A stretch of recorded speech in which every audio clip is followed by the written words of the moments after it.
একটি ষড়যন্ত্রের অংশ হিসাবে বাংলাদেশের সেনাবাহিনীর একটি অংশের সহযোগিতায় দেশরত্ন শেখ হাসিনাকে দেশ ছাড়তে বাধ্য করা হয়েছে।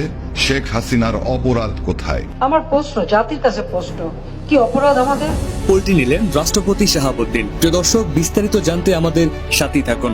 ইতিমধ্যে রাষ্ট্রপতি শাহাবুদ্দিন গণমাধ্যমকে জানিয়েছেন, আমি যা কিছু করেছি তা সেনাবাহিনীর আদেশক্রমে করেছি।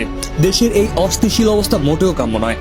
রাষ্ট্রপতি শাহাবুদ্দিন আরো বলেন, প্রধানমন্ত্রী শেখ হাসিনা দেশকে অত্যাধিক ভালোবাসেন, যে কারণে পদত্যাগ ছাড়ে দেশ ছাড়লেন প্রধানমন্ত্রী শেখ হাসিনা। প্রধানমন্ত্রী আমাকে আগেই বলেছিলেন, দেশের ভিতর যা কিছু হচ্ছে কেবল বৈষম্য বিরোধী ছাত্র আন্দোলনের পক্ষে সম্ভব নয়, যার পরিপ্রেক্ষিতে দেশের ভিতরে মারামারি, হানাহানি, লুটপাট, দর্শনের মতো সমাজ বিরোধীদের কর্মকাণ্ড শুরু হয়েছে, যা এখনো দেশের জনগণ বুঝতে পারেনি। অন্যদিকে সাবেক প্রধানমন্ত্রী শেখ হাসিনাকে ফিরিয়ে এনে ক্ষমতায় বসানোর জন্য দেশের বিভিন্ন জায়গায় আন্দোলন করেছেন শিক্ষার্থী সহ সাধারণ জনগণ। আমরা এই দেশে শেখ হাসিনার সরকার ছাড়া কোনো সরকার আমরা চাই না। প্রিয় দর্শক, আপনার মতামত কি? বর্তমানে যে অন্তর্বর্তীকালীন সরকার রয়েছে তাকে আপনারা চান নাকি সাবেক প্রধানমন্ত্রী শেখ হাসিনাকে চান? জানিয়ে দিন আপনার মূল্যবান মতামত আমাদের এই ভিডিওর কমেন্ট বক্সে।